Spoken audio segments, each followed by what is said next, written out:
Adelante, por ¿Me favor. escuchan? Ok. Bueno, buenas tardes a todas y todos.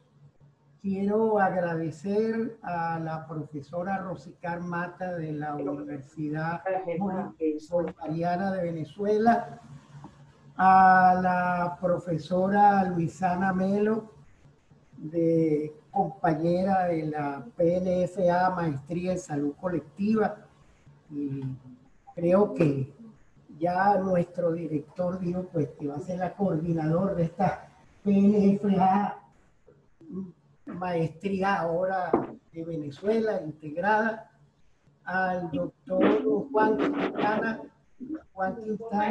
quien es el coordinador nacional de PNF, y a nuestros queridos maestrantes que están asumiendo la responsabilidad de moderar este encuentro de saberes en esta semana, a María Leal, Yuval Ugas, Ricardo León y Nelson Sebastián Pulvelo. Bueno, yo he titulado este diálogo de Simón Rodríguez a Pablo Freire, pidiéndole prestado a la doctora en pedagogía argentina, Adriana Burgos, quien con este título escribió un ensayo que en el 2004 se ganó el premio Ensayo Pedagógico del Convenio Andrés Bello. Y yo solo soy un intruso preocupado y aficionado de la formación crítica emancipadora, particularmente de la educación popular. Está bien, vamos a abrir puertas otras. Y tenemos que comenzar con que nuestra maestría es una maestría en salud colectiva, en pensamiento nuestro americano decolonial, nuestro americano crítico y en lo decolonial. Entonces, recordemos el concepto de salud colectiva. Es un campo académico. Entonces, es pertinente hablar de la educación y de la formación emancipadora. Es un movimiento sociopolítico de militancia que nos lo recuerda permanentemente la profesora Luisana Melo, que hay que militar en la salud colectiva y en la medicina social. Y es una práctica social porque tiene que ver con nuestra participación, con la involucración en lo institucional y en lo comunitario territorial.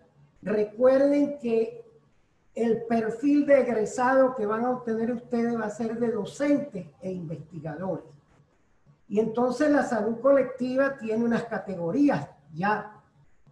La determinación social de la salud, que tiene que ver también con la determinación internacional de los procesos de salud y enfermedad ligadas al Estado-Nación, como decía ayer el profesor Basile, o ligados a las corporaciones, la soberanía sanitaria ligada a corporaciones transnacionales, como también muy acertadamente lo señalaba nuestro estimado profesor Gregorio Sánchez.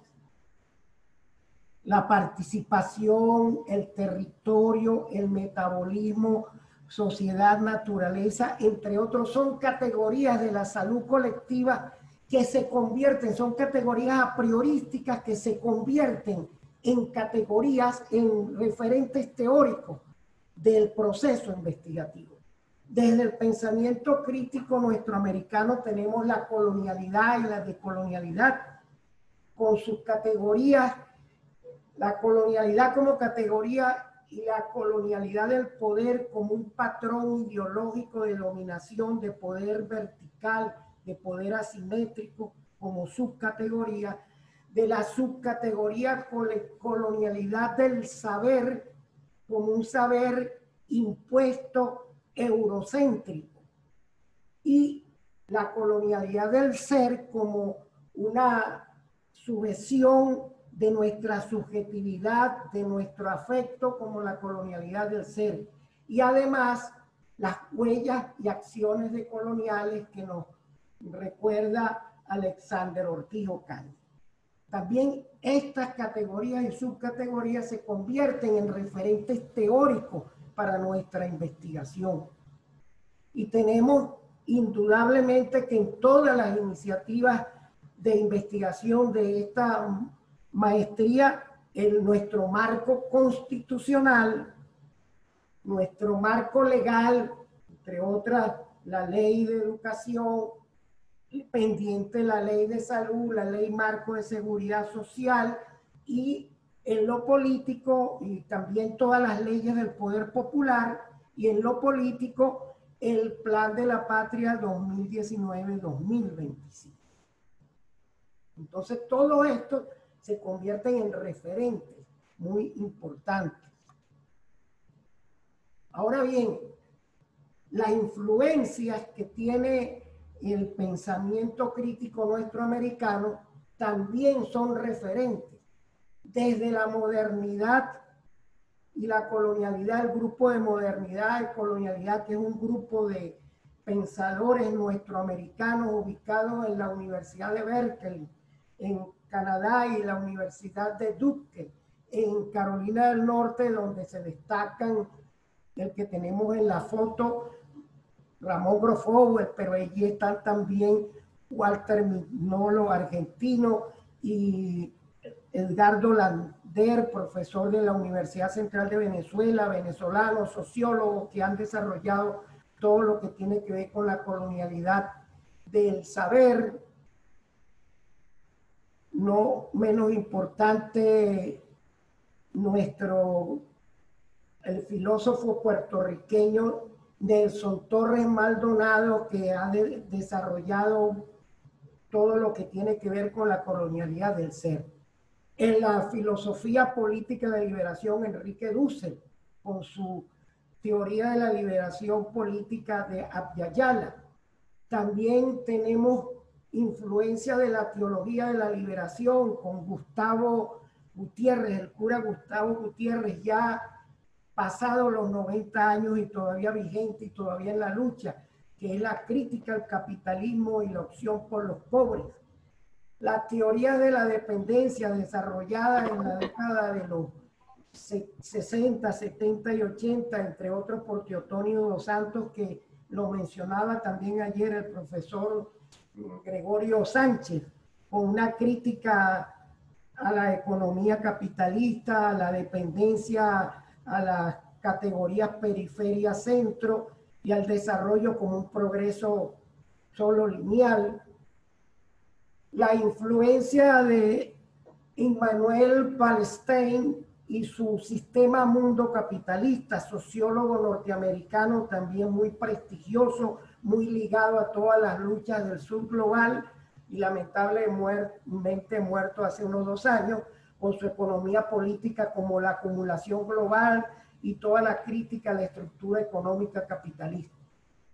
Y, por supuesto, otro sustento importante es toda la teoría desarrollada por nuestro querido barbudo y cabezón Carlos Marx, con su crítica al capitalismo, la economía política, la ideología de la alienación, y otros pensadores latinoamericanos y venezolanos como Ludovico Silva y como el mismo Enrique Dussel, que han estudiado el marxismo desde las fuentes primarias, a veces documentos que son pocos conocidos, escritos por Carlos Marx. Todo eso se constituye en referentes.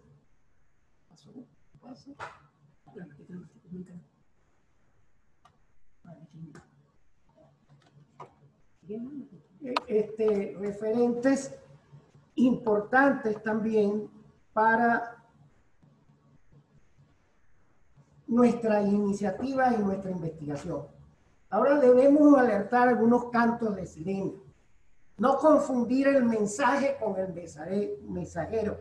Esto lo tomo de un grupo de pensadores, de pedagogos críticos latinoamericanos, que critican que no porque yo diga y hable de la Biblia estoy hablando realmente del cristianismo o estoy hablando de la cristiandad, como dice Ramón Crofogel, o con un libro de Marx le doy por la cabeza a la gente diciéndole que yo soy marxista y resulta que son expresiones de una misma pedagogía, que es una pedagogía que está un poco alienada.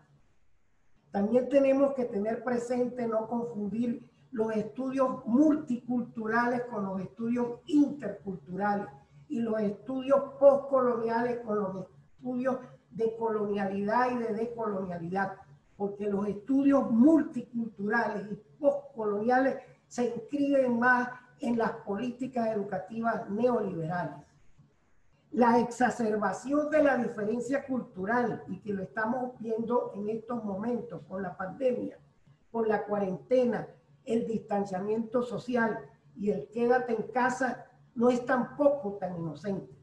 Es una apropiación neoliberal de toda la crítica de Iván Illich en el siglo pasado, de la crítica a la escuela, pero ahora con otras intenciones. Entonces, hemos querido tomar como íconos nuestroamericanos y mundiales a dos grandes educadores, a Simón Rodríguez, nuestro Samuel Robinson, un pensador de finales del siglo XVIII y toda la primera centuria del siglo XIX.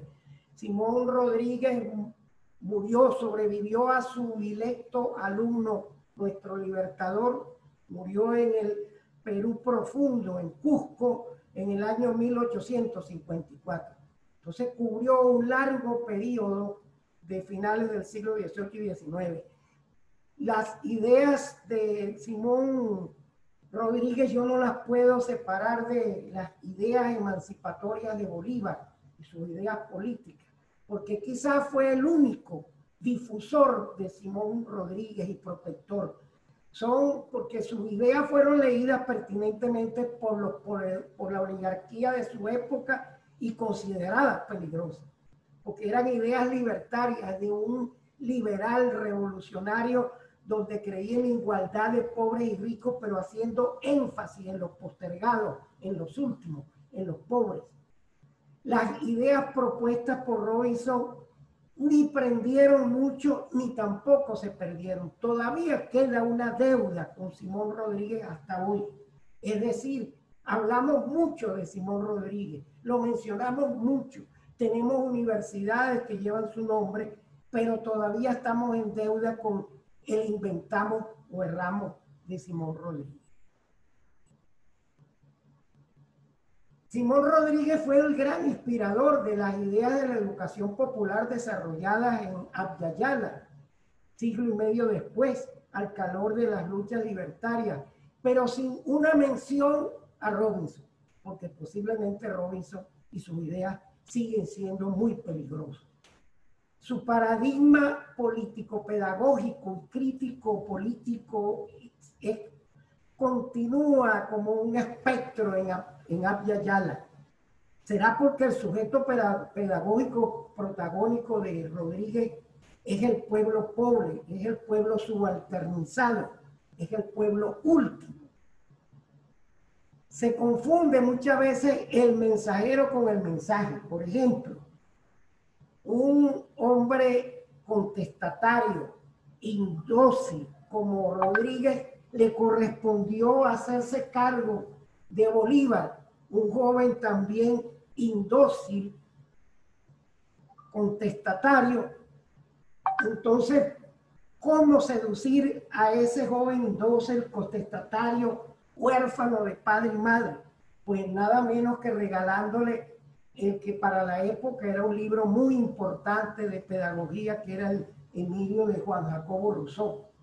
Y se puede criticar, pero es que sí, el Emilio de Juan Jacobo Rousseau es la inspiración de una educación liberal, individualista, sin padres, que necesita el capitalismo. Sí es verdad, pero yo interpreto que Simón Rodríguez utilizó esta estrategia para seducir a ese joven que era difícil de convencer, que era difícil de manejar y con el cual él se sentía identificado.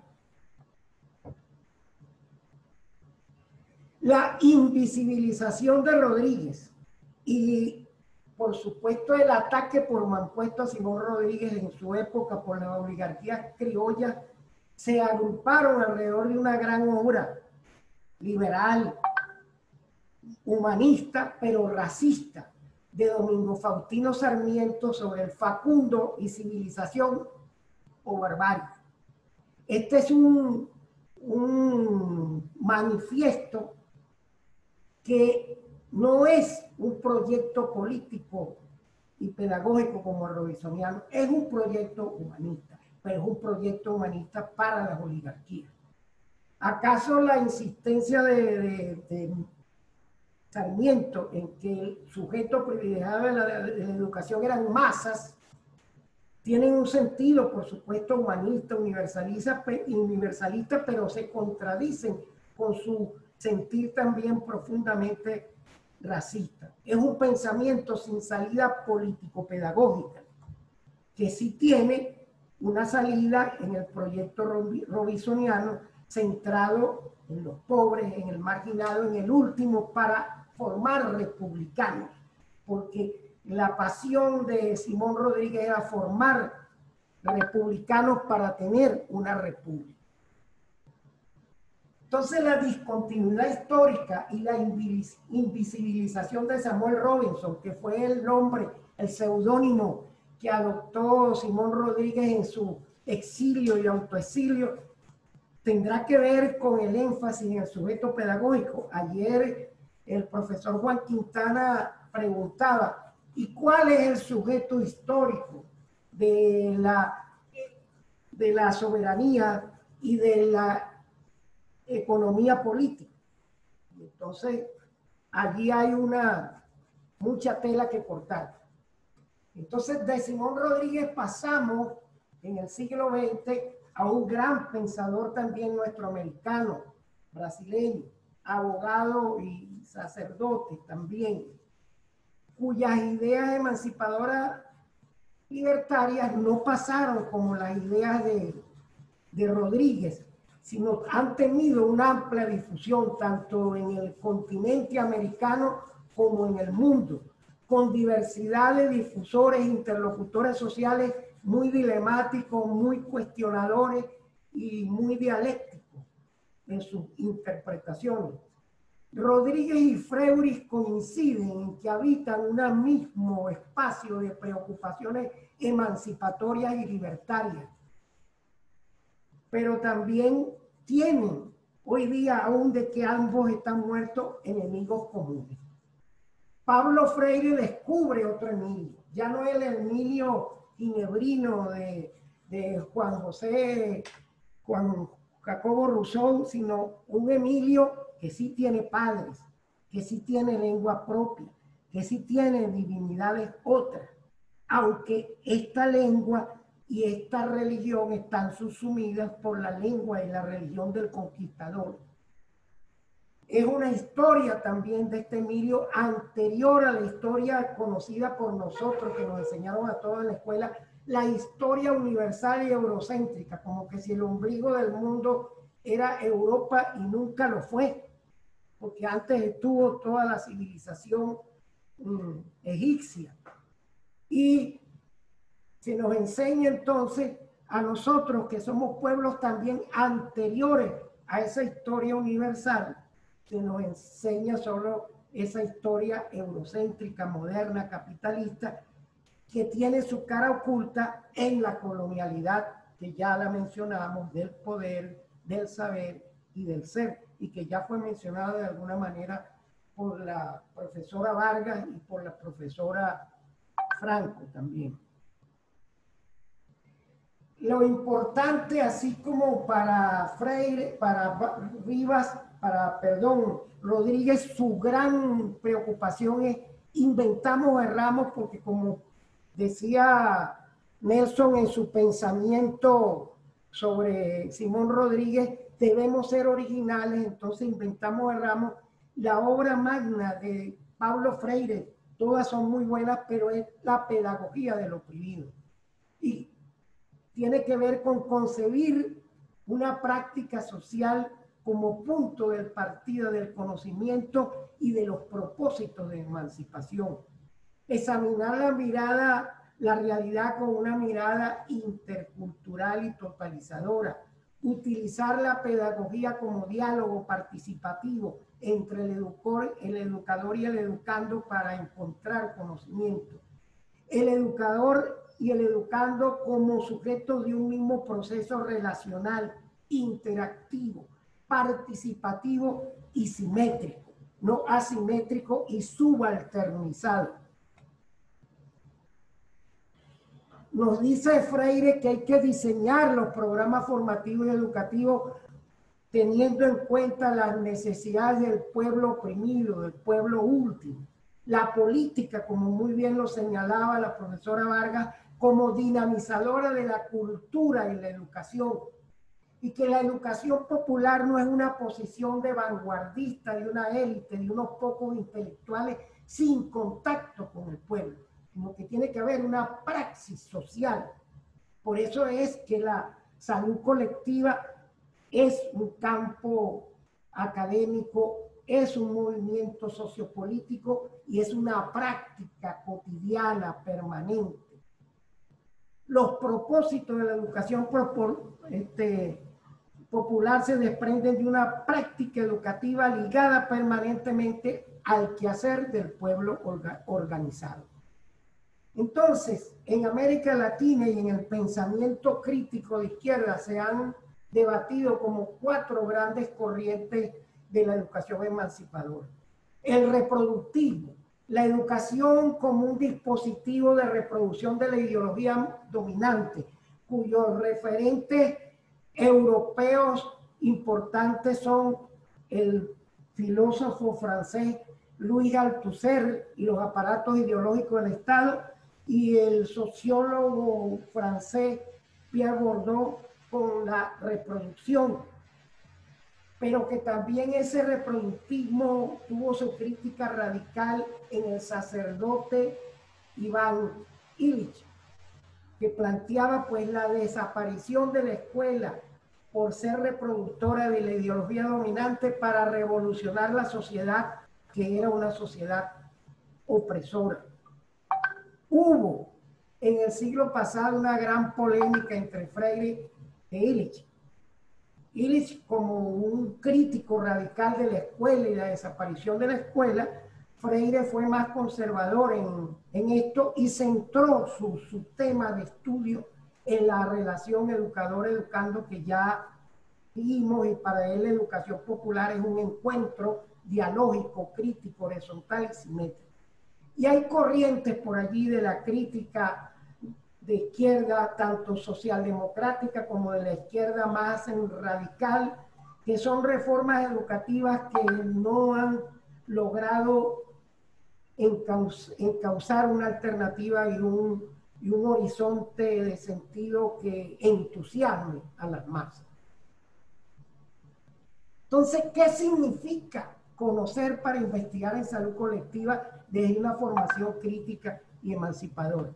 Significa que debemos dar respuesta a qué conocer, cómo conocer, para qué conocer, a favor de qué y de quiénes conocer, contra qué y contra quiénes conocer. Es decir, quien conoce e investiga, a quién se conoce e investiga, para qué conocer e investigar. Esas son preguntas que tienen que ser respondidas desde el inicio de su investigación, es decir, desde su iniciativa investigativa que estamos comenzando en esta semana.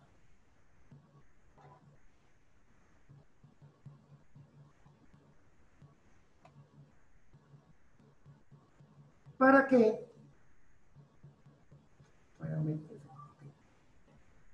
Para teorizar políticamente, pero el proceso de teorización no puede ser un proceso aislado del investigador autor separado de la práctica social que investiga. Debe ser una práctica, una teorización colectiva, crítica, solidaria y centrada en la realidad. mediante un encuentro de saberes que transforme al investigador, autor y a los otros subalternizados que entran en este proceso de investigación como autores o como agentes colectivos, en convertirse en ese proceso investigativo, tanto el autor singular como estos actores y agentes colectivos subalternizados, en un colectivo de autores colectivos protagónicos en relación simétrica de lo conocido y de lo investigado. Entonces, tenemos que definir bien cuáles son los agentes, los actores y los autores, y que tenemos que tener conciencia de que somos pueblos subalternizados porque fuimos pueblos conquistados, colonizados y continuamos colonializados. Entonces, tenemos un primer tipo de participación, que es la participación como agente comunitario o institucional. Este agente comunitario o institucional se involucra por un interés personal, tiene un compromiso singular y tiene una participación muy coyuntural. Hay otro que es el actor comunitario e institucional, que entonces tiene una involucración bien como servidor comunitario o como servidor público. Tiene un compromiso ya particular de grupos comunitarios o de grupos institucionales, y tiene una participación social. Y el autor comunitario o institucional, cuya involucración es también como un servidor comunitario, como un servidor público, pero con un compromiso ético, colectivo, social, con una praxis cara a cara, como lo señalaba la profesora Leonor Franco, y con una participación sociopolítica. ¿Para qué? Para pasar de ser subalternizados a ser liberalizados o liberales, o sea, libertarios, perdón. Es la integración del investigador como actor con los agentes, los actores de investigación. Es un encuentro de saberes a través del conversar alternativo. Es un colectivo de investigadores que se transforma en ese proceso de investigación, desde una teorización individual a una teorización colectiva a través del conversar alternativo, para lograr una integración todo, tanto investigador como investigadores, como un sujeto histórico, con un pensamiento propio y autónomo, con un pensamiento con potencial transformador como pueblo investigador. Es decir, nosotros no podemos pretender ser republicanos, ser transformadores, si no logramos una masa crítica en el pueblo que también sea investigador. Y eso pues se logra en la formación emancipadora para una investigación crítica en salud colectiva. El proceso histórico de superación de la subalternidad y liberación tiene que ver con un conocimiento transformador de la realidad como instrumento crítico del pueblo.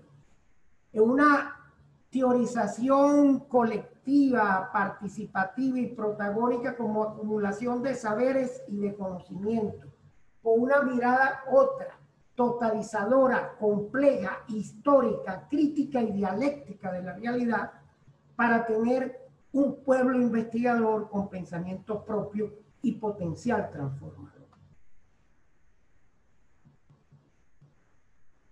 Entonces, ¿cuál es la puerta de entrada de nuestra investigación? La iniciativa de investigación desde las categorías de la salud colectiva, desde los referentes teóricos que ya hemos estado mencionando en el transcurso de esta conversación, y fundamentalmente en lo que tiene que ver con la formación y educación emancipadora y liberadora de Simón Rodríguez, Inventamos Ramos y de Paulo Freire, de la pedagogía del oprimido, y qué conocemos, cómo conocemos, para qué conocemos, a favor de quién conocemos y en contra de quién conocemos. A través de la colonialidad como un patrón ideológico de poder, de sus categorías y subcategorías como poder como dominación, saber como imposición y ser como sumisión de la subjetividad de los afectos. Que mediante una aproximación decolonial a través de la que Alexander Ortiz Ocaña llama huellas o acciones decoloniales, a través del contemplar comunal, pero no es un contemplar comunal pasivo, es un contemplar comunal activo o un contemplar institucional activo, donde hacemos un análisis de la situación de la institución o del territorio, que hacemos una cartografía social institucional o una cartografía social territorial, de un conversar alternativo donde tomamos, identificamos, respetamos y reconocemos a los otros, no como inferiores, como invisibilizados, sino iguales, como autores protagónicos, simétricos, para obtener un reflexionar colectivo y reconfigurativo de la realidad. ¿A través de qué? De las 5 áreas de investigación que tenemos en nuestra maestría, que nos respondan al qué investigar, por qué investigar, cómo investigar, dónde investigar y con quién investigar. Y eso es todo. La lámina anterior junto con esta es prácticamente todo el desarrollo que vamos a tener en el seminario de investigación 1. Para entrar en el punto de partida del proceso investigativo. Ese proceso investigativo tiene parte de una formación crítica y emancipadora y de una iniciativa de investigación de los maestrantes, en una investigación que comienza con un autor singular y su iniciativa, pero que tiene que ir transformándose en una praxis social como las que nos pide Rodríguez y Freire, que tiene que ver con ese contemplar comunal o institucional, creando una teorización que va de lo singular, de lo individual, a una teorización que pasa a lo colectivo, donde unos agentes y unos actores deben, con el autor de la investigación, transformarse en un segundo momento de teorización mediante el conversar alternativo en autores todos, para luego hacer una reconfiguración, una reflexión reconfigurativa de la realidad, que es la tercera teorización de autores colectivos. Fíjense que la teorización, la segunda teorización, la tercera teorización, es una triangulación, lo que se llama una triangulación, pero una triangulación entre iguales, una triangulación entre autores, y no entre un autor como hace el paradigma fenomenológico pospositivista, donde el investigador sigue siendo el privilegiado, el que entrevista a otros, pero esos otros le dan su opinión y él la procesa, él la comprende, él la interpreta a su manera y no la consulta. Salvo en el paradigma sociocrítico, donde sí hay un encuentro también a través de la sistematización de experiencias, de la investigación, acción participativa y la etnología. Con ello, insistir en que tenemos que a nuestro pueblo convertirlo en pueblo investigador, en sujeto histórico. El sujeto histórico de la formación y de la investigación es el pueblo como sujeto histórico y con conciencia no de sí mismo, sino conciencia para sí, para poder convertirse en investigador y tener un potencial transformador en su pensamiento. De allí que Simón Rodríguez nos diga, nadie hace bien lo que no sabe. Por consiguiente, si no sabemos lo que vamos a hacer, nunca tendremos republicanos y nunca tendremos república. Porque con gente ignorante, sea cual fuera el plan que se adopte, no hay república. y Pablo Freire nos dice, cuando la educación no es liberadora, el sueño del oprimido es convertirse en opresor. Gracias por su atención y su participación y espero que esto les haya dado algunas orientaciones y haya respondido a algunas inquietudes que yo he escuchado a lo largo de estos 3 días. Buenas tardes.